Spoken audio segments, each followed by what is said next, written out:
Heraclon Publishing presents The Real Estate Retirement Plan, an investment and lifestyle solution for Canadians, by Calum Ross, with Simon Giannini. Narrated by Mark Hebscher. Introduction: Reconceptualizing Retirement. Retirement. It's nice to get out of the rat race, but you have to learn to get along with less cheese. Jean Parrott. When are you truly retired? A comfortable retirement is the goal and promised land of nearly every Canadian. Even for those of us who see ourselves working in our later years on passion projects, we know that once we're not working full-time, our income will likely go down.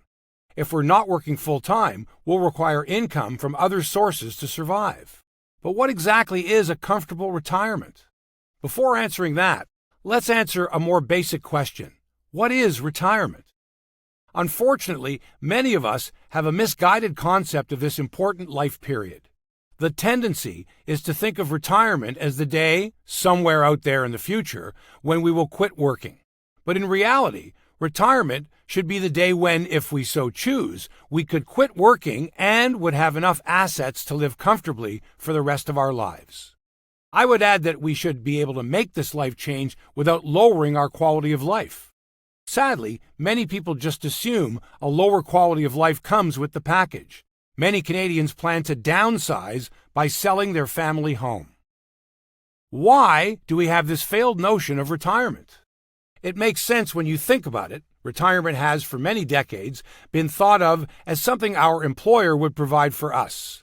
We would do our part, of course. We'd contribute to our pension funds and put money in our RRSPs. But someone else would do the bulk of the planning.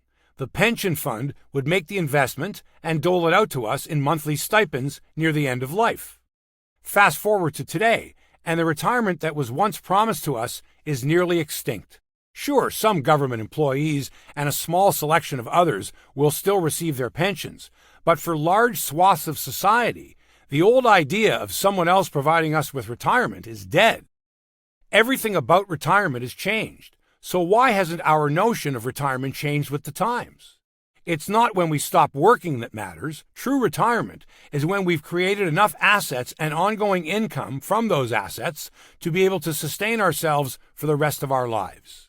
The problem with the old conception of retirement is that it doesn't reframe the problem as a plan.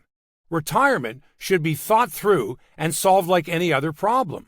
We do this all the time with much smaller problems, but we often seem paralyzed when it comes to methodically solving bigger problems, like retirement. Could you live the rest of your life off of only your savings and investments? If so, then you're retired. If not, then you're stuck working. The answer to this question is completely subjective. First of all, how much income do you need? Some will need only $50,000 per year. Others will need $100,000. So the first thing we need to do is ask what we need in terms of income for lifestyle. Once we know the answer, we can begin to build a portfolio that generates the passive income equal to our lifestyle needs. Honestly dealing with this issue is a great starting point, but seeing the truth of our retirement picture for the first time can be intensely painful for many. The numbers may seem harsh. We ask, how will I be able to create so much income? The goal seems insurmountable because we look at our past ability to save and how much income we'll be earning over the rest of our working career and wonder where the money will come from. The problem is that many people never catch up with their savings. They don't get enough money into the market soon enough to make a true difference to their retirement. The question is valid. Where will we find the money? Many have stopped even expecting to retire without taking a quality of life hit. Their plan is to sell their house, downsize to a cheaper condo, and live off the funds. Worse yet, thousands of senior citizens contemplate a more difficult decision: McDonald's or Tim Hortons? Not for coffee either, but to make up the difference between retirement income and expenses. While there are many different retirement goals, we can all agree that working a minimum wage job to make ends meet isn't part of a desirable retirement. Sadly, though, it will be a reality for many thousands of people. Without the certainty of a great pension, which many of us no longer have, we must look for different solutions. As a result of my finance education and 2 decades of experience as a financial planner, mortgage professional, and real estate investor, I've come to believe that the answer for most people will come from borrowing money to invest in real estate, and doing it as soon as possible. Now, before you slam this book shut and call me a heathen, please give this message a chance. In this book, I'll show you conclusively why this strategy is so effective and, in fact, why it might be necessary for securing a stable retirement. If you're feeling skeptical right now, I want you to know that's a good thing. I urge you to apply the same skepticism to the currently accepted system because it's not working for most Canadians. Think about it. We expect to take a quality of life reduction in retirement. Does that sound like a system that works? I invite your skepticism about borrowing to invest. It means that when you are convinced later in the book, your new belief will be strong and stable. But let's take a look at why skepticism is the most common reaction I get when I mention borrowing to invest. Our society implicitly believes that debt is evil. I'm unsure how we maintain this belief while maintaining record debt levels, but we do. We have a bad case of cognitive dissonance. That's because even when we consider borrowing to invest to be too risky, we nevertheless borrow massive amounts of money to pay for vacations and luxurious home renovations and to buy toys, like boats. Pure liabilities. Did you get that? We think borrowing to invest is risky, but we borrow to buy things that will most definitely never earn a return and, in fact, will continue to cost us money for years to come. We have easier access to credit than ever before, and many millions of Canadians have large chunks of what I call dormant home equity that for some reason people have started to think of as free money to play with. Instead of treating these borrowed funds as play money, we should be thinking of them as a great form of investment funds available to us. Nothing is riskier than buying a depreciating asset, and not just for the depreciation either. There's a tremendous opportunity cost when you choose to wait to invest instead of investing borrowed money today. The purpose of this book is to both inform you and arm you with a plan. Based on my thousands of conversations and years of research, I firmly believe that most Canadians don't correctly understand both the scope of Canadian retirement problems and what exists today in terms of clear solutions to these problems. The first part of the book will underscore the problems and solutions available. In our current day and age, there are specific conditions forcing many Canadians down a path toward retirement struggle. I'll address these pressures in the first chapter, and yes, it'll probably sound dire to many readers. But there is good news. Just as pressure mounts, new opportunities arise. In the second chapter, I'll show you why I believe these opportunities outweigh the challenges. This will set the stage for the rest of the book, where you will learn how to capitalize on these opportunities. But knowing the problem and solution often isn't enough. Our subconscious minds have a way of sabotaging our efforts if we don't have strong mental models. In the third chapter, I'll identify and discuss these faulty modes of personal finance thinking so you can eradicate erroneous thinking and improve your financial mindset. I'll end the first part of the book in chapter 4 with a discussion about how real estate should fit into an overall financial plan. In the second part of the book, I'll delve into the first key component of the real estate retirement plan, borrowing to invest. I'll discuss how the modern-day financial wizards of the world think about capital compared to the way most individuals do. Understanding this discrepancy will help you plan for your own personal retirement by mimicking their successful behavior. Next, I'll discuss the specific advantages of borrowing to invest in real estate and why it may be the most powerful financial tool available to you, especially if you need cash flow to service debt. Almost everyone does. I'll close out this section with a discussion and set of guidelines for selecting a financial planning trained mortgage professional to help you achieve your retirement goals. The third and final part of the book is dedicated to real estate. Real estate agent par excellence, Simon Giannini, will present a detailed discussion of how to profit from real estate. In truth, the benefits of real estate are made many multiples more powerful by the use of leverage. Through examples, Simon will show the mechanism with which the power of borrowed money is unlocked. Next, Simon will walk you through a discussion of the expenses of real estate. No investment works unless the numbers work. Understanding these expenses will help you prepare to become an active investor.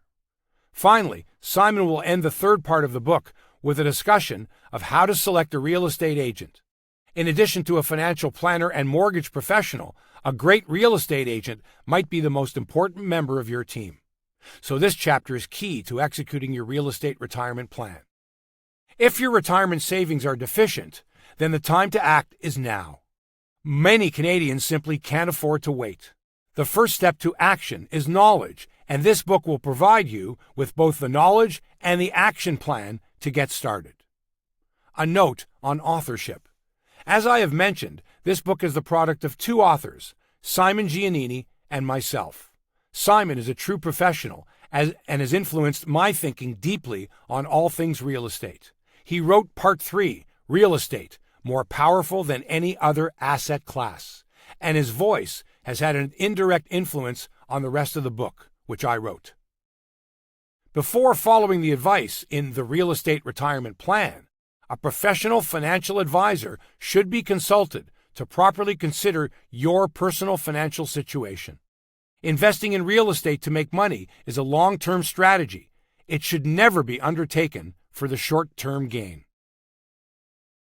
Part 1. Threats to your retirement and solutions to overcome them. Chapter 1. Retirement Risks and Problems. Risk comes from not knowing what you're doing. Warren Buffett. A Canadian institution under siege. Canadians over 40 are bewildered because the retirement landscape looks nothing like that of our parents. Some of us are lucky and received a financial education from our parents, but the sad reality is that most parents aren't equipped to provide a great financial education to their kids. They had the best intentions for us, but for most of us, especially lower middle class kids like me, our parents simply weren't capable of teaching us the financial principles that would work in our time. Who can blame them? Nobody can accurately predict the future, and the advice that worked in the 50s, 60s, and 70s doesn't apply now. Following our parents' and society's advice, hardworking Canadians focused first on retiring mortgage debt, and only after accomplishing that did they start to save. This flies in the face of the time-honored wealth creation principle known as the time value of money. The debt paydown before investing model worked in the past, but it doesn't work today, and it certainly won't work in the future. For us, the generation after the Great Retirement era, following an investment advisor's advice about balanced portfolio, registered retirement saving plans, RRSPs, and mutual funds just isn't enough. Even if we sock away every penny after life has taken the rest, we may not be able to sustain the quality of life we've become accustomed to. The traditional retirement model is at risk, given shrinking yields on global assets and a declining savings rate. Actually, it's all but a thing of the past. Chances are you won't be handed a great retirement, have a great pension, and be able to depend on the Canada Pension Plan, CPP, to fund your retirement. But that doesn't mean you will have to take a job at Tim Hortons in order to make up your retirement shortfall. Not if you take effective action right now. This phenomenon, seniors working minimum wage jobs to make ends meet, is on the rise, but you don't have to be another statistic if you follow the repeatable steps in this book. It's not about getting rich quick. It's about using the combined power of leverage and real estate to create a profitable, consistent, and predictable retirement. We'll get into the opportunities of our market starting in the next chapter, but it's imperative that we first understand the current retirement risks. So, what is causing this Canadian retirement malaise? We'll discuss several factors in this chapter, and they all lead to a single conclusion. Nobody else will take care of your retirement for you. This reality stands in stark contrast to what was true for past generations, when the combination of the CPP, defined benefit plans, and traditional investing options like mutual funds were more than enough to fund a retirement without a drop in standard of living. Retirement was virtually guaranteed. Today, the CPP is drastically underfunded, and the government's actions in recent years demonstrate the seriousness of this problem. The launch of the tax-free savings account, TFSA, and the raising of the retirement age from 65 to 67 are both government attempts to alleviate the problem of the underfunded CPP. With our population getting older, the entitlement payments coming out of CPP will simply overwhelm the payments into the plan. Corporate retirement plans have also changed. Where defined benefit plans once ruled, we now have defined contribution plans. This makes sense given the fact that corporate returns on investment, ROIs, are on a downward trend. Big companies aren't willing to take on the risk of paying out entitlements anymore. This has been happening for years, and there is little reason to believe the trend will reverse. This leaves the traditional forms of retirement investment to make up the probable shortfall of the CPP and corporate benefit plans. But this former bastion of retirement asset and income growth is under attack in several ways too. First, market returns are down. Bonds are no longer a viable vehicle for growth or even a safety mechanism against inflation. Bond yields are so low that they cannot be considered a healthy investment strategy anymore. Rather, they're a glorified savings account. Second, the stock market still provides returns, but if you look at the 10-year averages, there's no denying that overall returns are down compared to the 50-year trend. In former years, reaching a stable and prosperous retirement didn't require taking personal control of retirement planning. This is perhaps the greatest threat to all Canadians. Because retirement has been guaranteed for so long, we have become complacent and failed to invest early. There's good news. A determined individual or family unit, emphasizing investing early and with all available resources, can overcome each of the problems mentioned here. Most people can even overcome their retirement woes if they're starting a bit late, but they'll have to use the tools available in order to do so. But nothing beats starting early. When it comes to investing, length of time in the game will cover up any number of sins, as long as you stay away from excessive transaction costs. As you read this chapter and the rest of this book, please remember that nobody will take care of you in retirement. The job of planning and preparing for a successful retirement now lands squarely on your shoulders. This book is designed to give you the tools to take back control of your own personal finances so you can enjoy your golden years without suffering, struggling, or having to work a minimum wage job. Failing to invest early could mean failing to retire. I've been fortunate enough to give hundreds of talks about personal finance, mortgages, and real estate investing across Canada, from teaching MBA students at two of Canada's top MBA programs to speaking to large groups of everyday people at major convention centers. I've learned many lessons from these talks, and I believe any speaker will tell you the same thing. As much as we try to add value to our audience members' lives, we probably receive more from them. Of all the lessons I've learned, I believe the core lesson is about the general psychology of money. It comes down to this. In spite of our best efforts, we fail to think mathematically about money. Instead of calculating income, expenses, taxes, and ROIs, we act emotionally and instinctually. We allow the momentum of past generations to decide our financial future.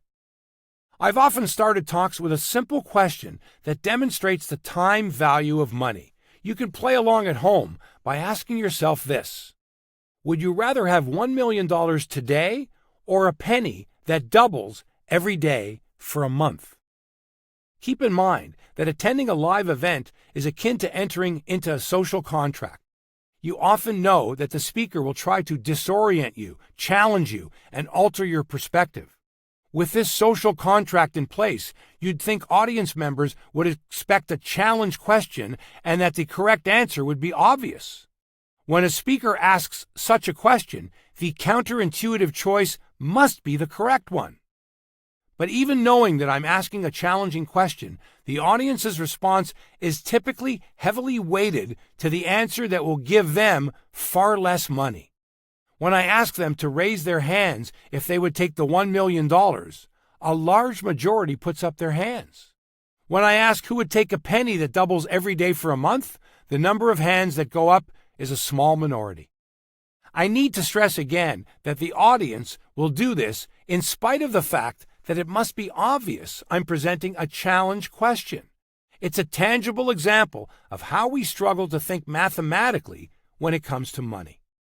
Now, $1 million sounds like so much money compared to a little old penny, but due to the power of compounding interest, that little old penny is worth $5,368,709.12 by day 30. If you want to consider a 31-day month, it would be worth $10,737,418.24. In both cases, that little old penny has been transformed into a magic seed, and not unlike a seed, we don't see its possibilities until it's grown. The typical audience response is instructive, as this is exactly what happens in the daily financial life of most individuals. Due to a failure to think mathematically or a misunderstanding of compound interest and the time value of money, we make impulsive decisions that are bad for our finances. If we can't visualize compound interest and the time value of money even when the example is extreme, doubling daily, what chance do we have with the pedestrian conditions of real-world finance, where a strong return might only be 7% over an entire year? Once you add in market fluctuations that result in paper losses some years and poor decision-making that leads investors to pull out of the major markets, you end up with the shaky and often difficult-to-understand reality that most investors face. Because we fail to understand the opportunity cost and time value of money, we continue to make short-term financial decisions. We are willing to give up $10 million for $1 million. Is there any wonder why we struggle to take control of our financial lives? Our mental models around personal finance are largely broken. Failing to invest early is the greatest of these weaknesses. Business Insider recently told this age-old story graphically using imaginary investors Bill and Susan. Susan invests $5,000 each year between the ages of 25 and 35 for a total investment of $50,000. As I hope you never would, Susan stops investing at age 35. Meanwhile, Bill doesn't start investing at age 25, but he smartens up at age 35 and starts investing $5,000 per year, as Susan did for only a decade. Bill decides to make up for his failure to invest early by investing longer than Susan. He invests $5,000 every year between the ages of 35 and 65.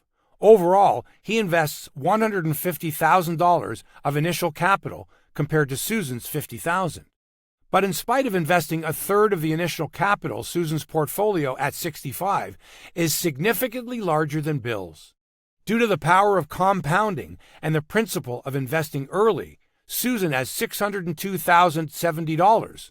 Bill has only $540,741. But we Canadians are prudent folks, aren't we? Surely, most of us live more like Susan than Bill. Actually, statistics suggest otherwise. The household savings rate in Canada has plummeted in the past few decades from around 20% in 1981 to slightly below 5% today. There are a lot more Bills than Susans, pun intended. Bill is probably average. But on the lower side of the average, many people have next to nothing in their retirement accounts. Failing to invest early is the biggest, nastiest risk of all the retirement risks. But who can blame Canadians for not saving early? Life is expensive, and many people simply don't have any cash left over at the end of the monthly bills. Plus, who wants to live a Spartan life without some of the simpler enjoyments like a family vacation or two every year and a car that doesn't squeal? I won't talk about Canadians' tendency to borrow money to purchase expensive liabilities like boats and vacations, but even without these needless expenses, many people don't have the resources to get started investing young. Hence, the savings rates are low. This is the changing nature of our personal financial environment. It sounds bad, and for many, it is bad. But more than anything, it simply represents a change in the marketplace, and Canadians need to adapt.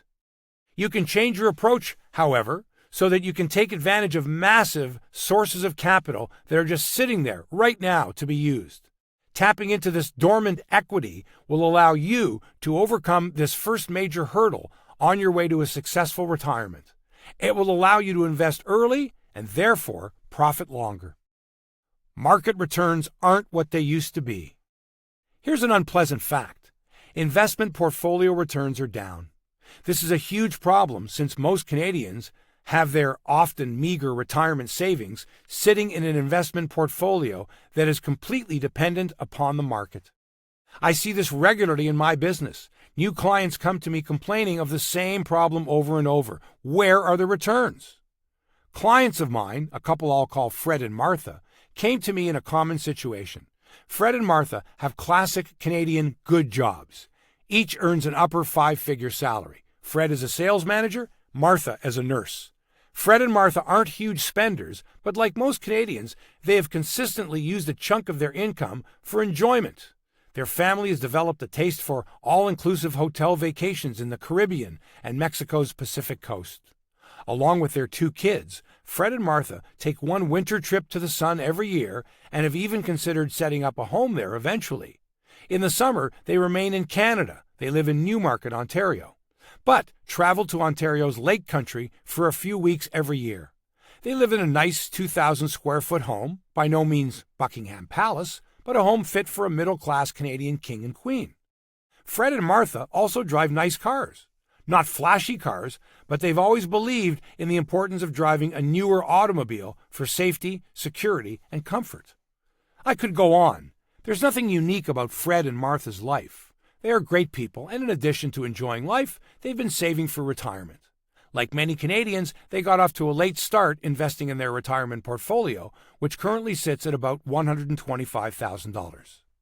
Both Fred and Martha are 50 years old and don't have dramatic retirement dreams.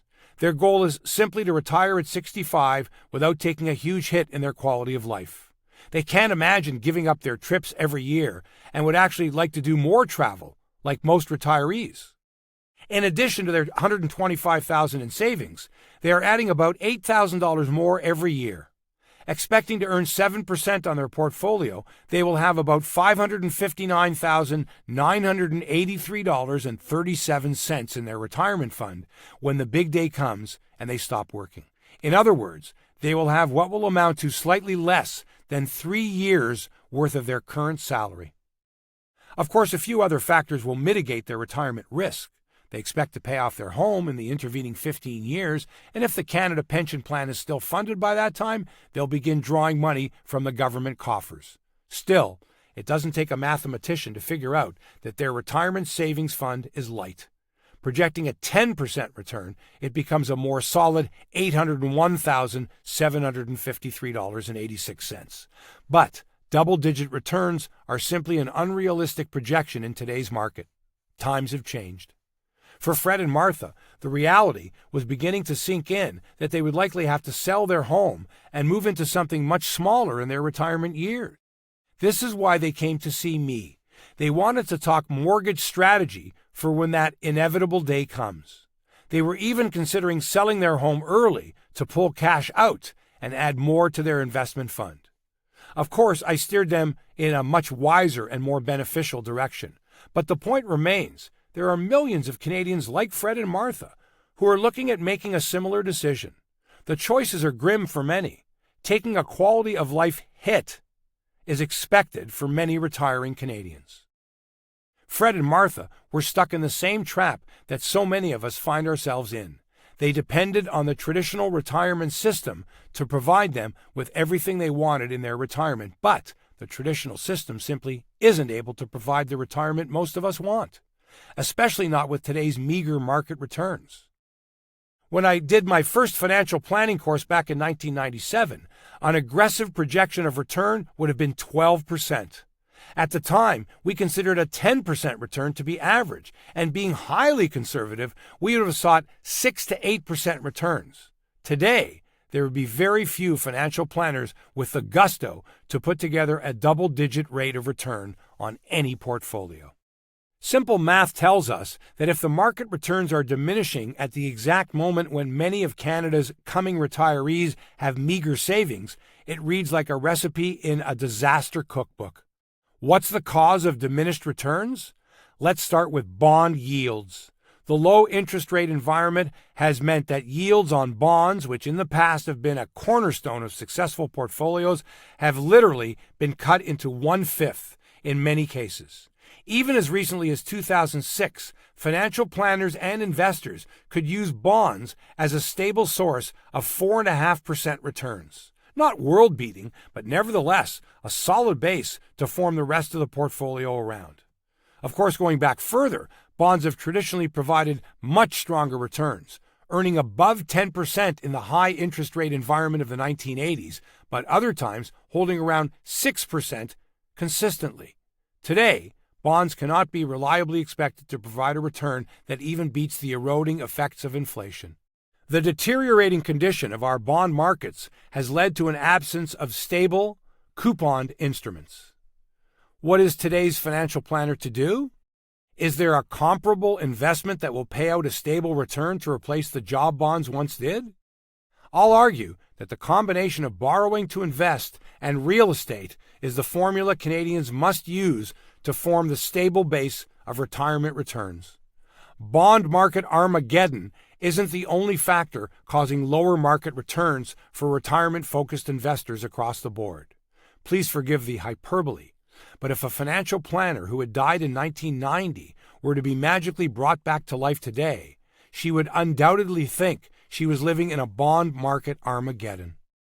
At the same unfortunate moment in history that our bond market yields have all but disappeared, we're dealing with simultaneously deteriorating equity market returns. If you were to look at the 10-year moving averages on our equity markets, you would see that the story being told is one of lower returns than in past years. Don't get me wrong, there have been worse periods, but compared to average markets throughout history, today's retirement-focused investors can't expect a robust 10% return on their portfolios as we did not so long ago. When we add up the declining rates of return in the bond portfolio and declining rates of return in the equity portfolio, we're left with the fact that the amount of money someone needs to sustainably fund retirement, both in terms of the aggregate capital base as well as what it pays out annually, has dramatically increased. Putting these factors together, we must draw the inevitable conclusion that investors need to put more money into their investments, hopefully at an earlier age, and at the same time, investors must look at different investment targets. The solution is the combined strategies of A, borrowing to invest, and B, investing in real estate. But let's continue examining the threats to today's prospective Canadian retiree. The Canada Pension Plan is underfunded.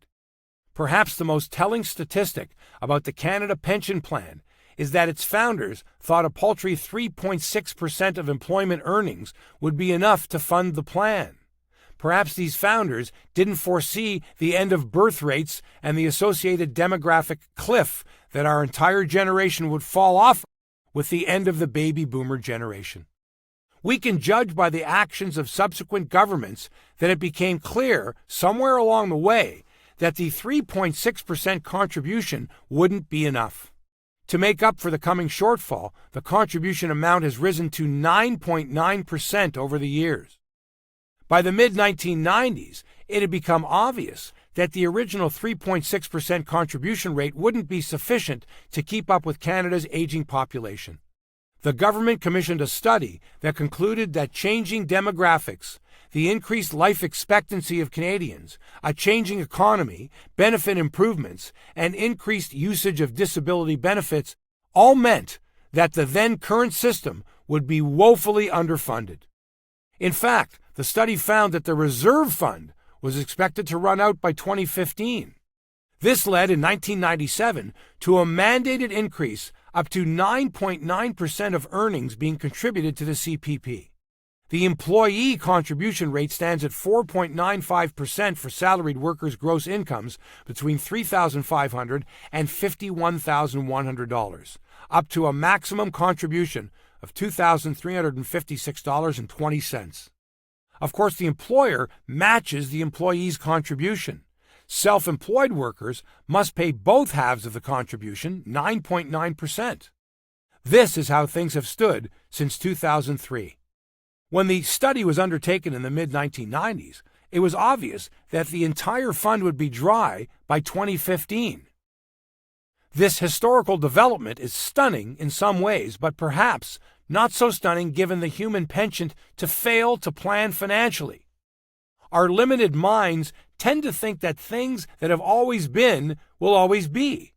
Of course, the CPP hasn't always been, but given our limited human perspective and our tendency to think only in terms of our present situation, it probably seems to many like it's always been there and then it would be there for the foreseeable future.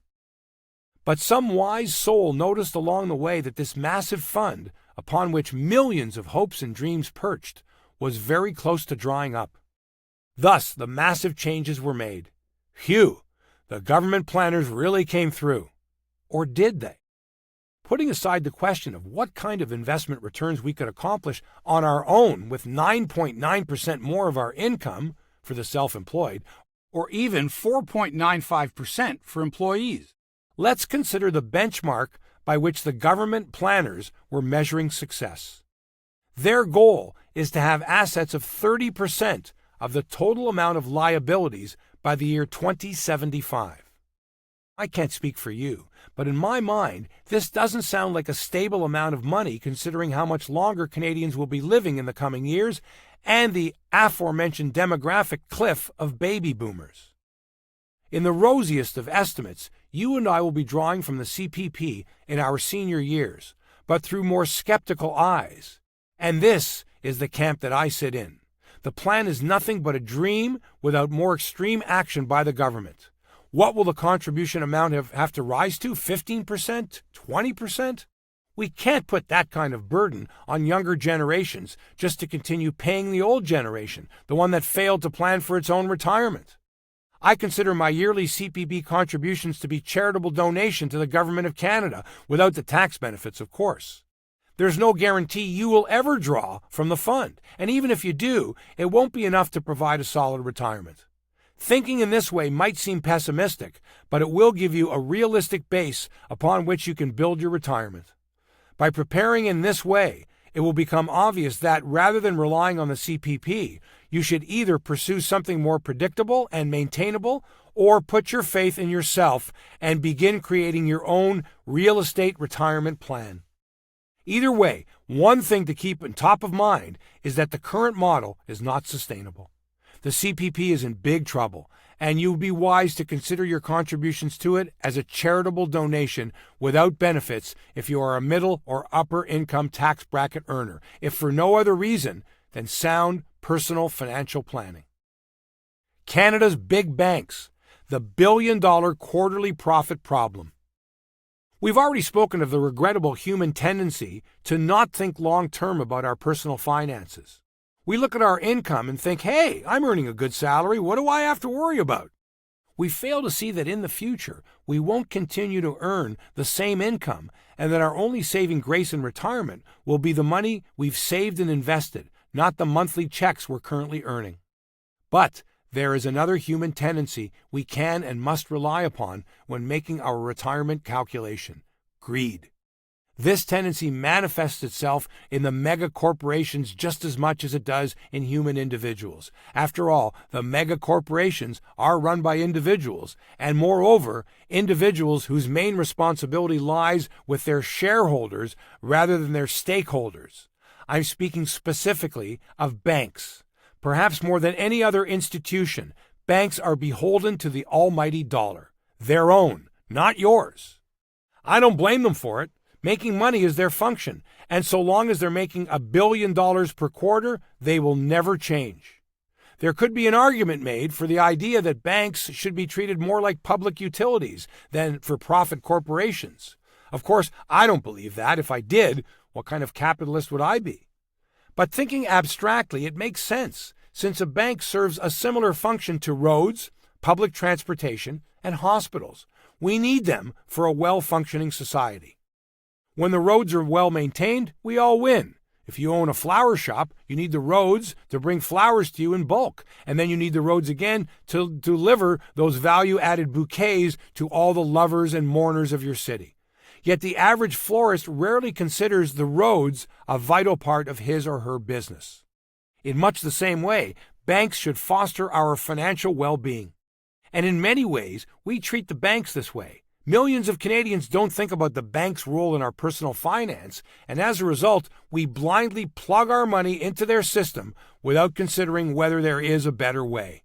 Let me tell you that there is. I'm not talking about Bitcoin, though. I'm suggesting that a little bit of rational thought and research goes a long way when it comes to our interactions with the banks. Remember that a Canadian Big Five bank is a massive institution. Each one earns $1 billion of profit each quarter.